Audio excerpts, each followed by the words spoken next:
ذرا سوچئے، ایک ماں، دو جڑواں بچے اور ایک ایسا سائنسی معمہ جس نے سب کو حیران کر دیا۔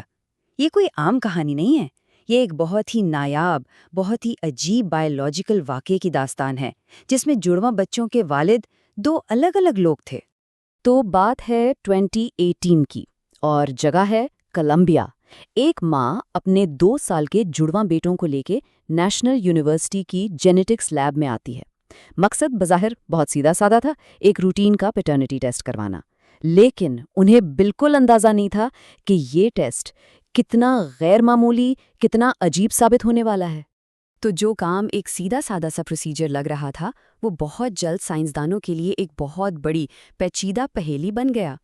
جب پہلا رزلٹ آیا تو وہ اتنا حیران کرنے والا تھا کہ لیب کے سٹاف کو اپنی آنکھوں پر یقین ہی نہیں آیا۔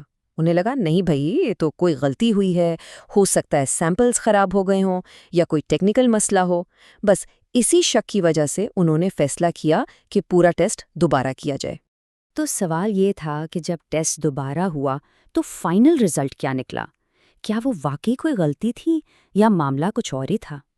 اور جو ریزلٹس آئے وہ واقعی چونکا دینے والے تھے۔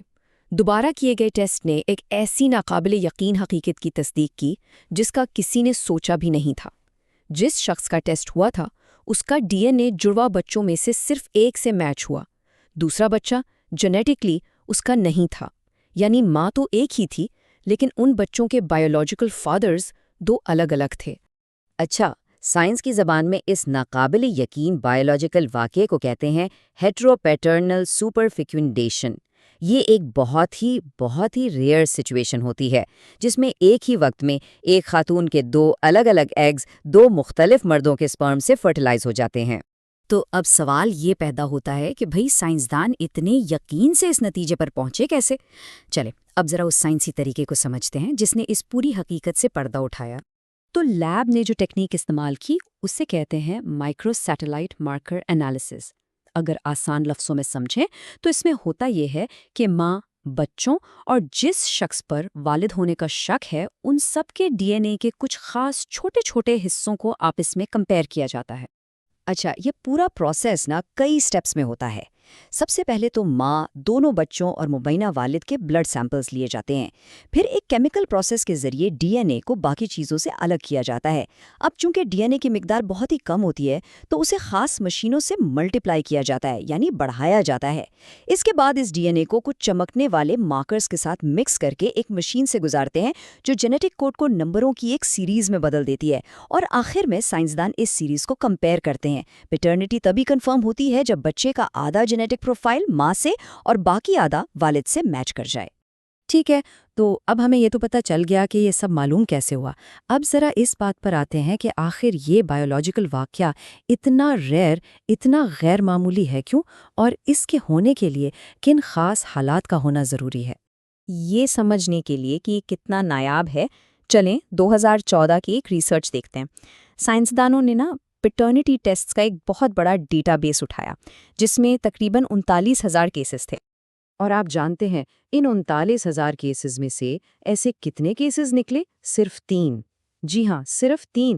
یہ نمبر خود بتا رہا ہے کہ یہ چیز کتنی زیادہ ریئر ہے۔ جیسا کہ اس لیب کے ڈائریکٹر پروفیسر ولیم اوسکوین نے خود کہا تھا کہ یہ ایک نایاب واقعہ ہے جو خود کئی دوسرے نایاب واقعات کے ایک چین کے نتیجے میں ہوتا ہے۔ یعنی یہ صرف ایک اکیلا ریئر ایونٹ نہیں ہے بلکہ بہت سے ریئر ایونٹس جب ایک ساتھ لائن میں لگ جائیں تب جا کر ایسا ہوتا ہے۔ تو اس چین میں 4 بہت خاص چیزیں ہونا ضروری ہیں۔ پہلی بات، ایک خاتون کے بہت ہی کم وقت میں 2 سیکشول پارٹنرز ہوں۔ دوسری، اس کے جسم میں پولی اوویولیشن ہو، مطلب ایک ہی سائیکل میں ایک کے بجائے 2 یا زیادہ ایگز ریلیز ہوں۔ تیسری، وہ دونوں ایگز دونوں الگ الگ پارٹنرز کے سپرم سے فرٹیلائز ہوں۔ اور چوتھی اور سب سے اہم بات، یہ سب کچھ ایگز ریلیز ہونے کے بعد ان کے زندہ رہنے کی چھوٹی سی ونڈو، یعنی تقریباً 24 سے 36 گھنٹے کے اندر ہونا چاہیے۔ یہاں ایک بہت ضروری بات سمجھنے کی ہے۔ ایسے جڑواں بچے جن کے والد الگ الگ ہوں وہ کبھی بھی آئیڈینٹیکل ٹوئنز یعنی بالکل ایک جیسے نہیں ہو سکتے۔ وجہ بہت صاف ہے، آئیڈینٹیکل ٹوئنز تو ایک ہی ایگ اور ایک ہی سپرم سے بنتے ہیں، جبکہ یہاں تو 2 الگ ایگز اور 2 الگ سپرم کی کہانی ہے۔ تو اب آگے کیا ہوگا؟ کیا مستقبل میں ایسے واقعات زیادہ دیکھنے کو ملیں گے؟ ویسے سائنسدانوں کا ماننا ہے کہ ہاں، ہمیں مستقبل میں ایسے مزید کیسز نظر آ سکتے ہیں۔ لیکن ٹھہریے، اس کی وجہ یہ نہیں ہوگی کہ یہ بایولوجیکل واقعہ زیادہ ہونے لگا ہے، بلکہ وجہ یہ ہے کہ اسے پکڑنے والے ٹیسٹ اب بہت عام ہو رہے ہیں۔ جیسے جیسے مالیکیولر ڈی این اے ٹیسٹنگ زیادہ دستیاب اور پاپولر ہو رہی ہے، تو جو کیسز پہلے چھپے رہ جاتے تھے ان کے بھی سامنے آنے کا امکان بڑھ رہا ہے۔ اور آخر میں، سائنس سے ہٹ کر اس کے انسانی پہلو کو یاد رکھنا بہت بہت ضروری ہے۔